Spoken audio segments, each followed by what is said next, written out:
in a thing they call the Great Bantu Migration.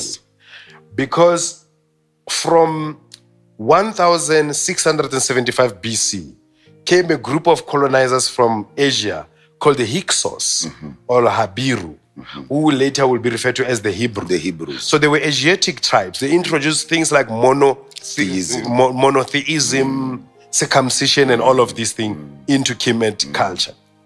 And then later, around 525 BC, Cambyses of Persia invaded what they call Kemet or Egypt. After him followed Alexander the Great, 334 BC. Then followed the Romans, the Greeks, the English, the French, Napoleon and his crew, until they go and bomb the nose of the Sphinx. Now, that process, it took about 2000. In 2025, we will be commemorating 2,500 years of this colonization of North Africa, or Kemet, or what they call the Berber, the Maghreb region, what they call the Maghreb region, that part. It was made worse by the rise of Islam.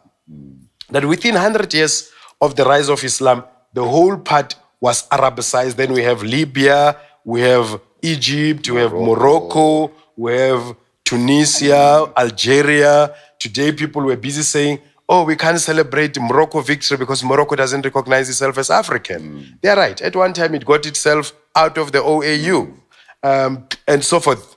You see, so now these Africans, they did not go extinct. They migrated. They moved to Nubia, to the south.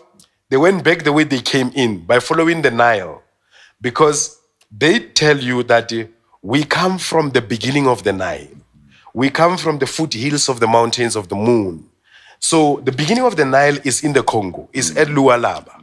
So they had that migration system and come forward. That is why among the Maasai, when you trace their origin, they'll tell you that we come from Kaila, which they say Kaila is a corruption of Cairo, that we come from a city called Kaila, which is in what they call Kemet. Bafokeng and Barolong, they have their own old stories that point to their stay in ancient yeah.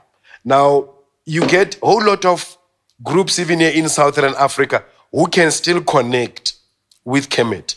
But you look at what took place in Kemet, the culture-wise, the grinding, usila mabele, you find that in the images of Kemet.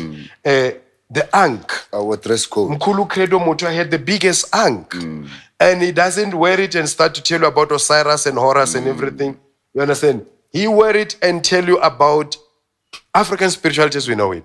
Now, what happened is that if you want to know Kemet, ancient Kemet, you must study Botswana, Mazulu, Maxhosa, Bapedi. Because these were the people who were living there, from there and who never went extinct, who took this knowledge, pack up and go. Dingaka Sabona, when you look at the pictures of their traditional healers, they have the leopard skin. And you have the same leopard skin. Buseti, the pictures of Seti. You see him with a leopard skin and Ishoba, what they call the fly whisk.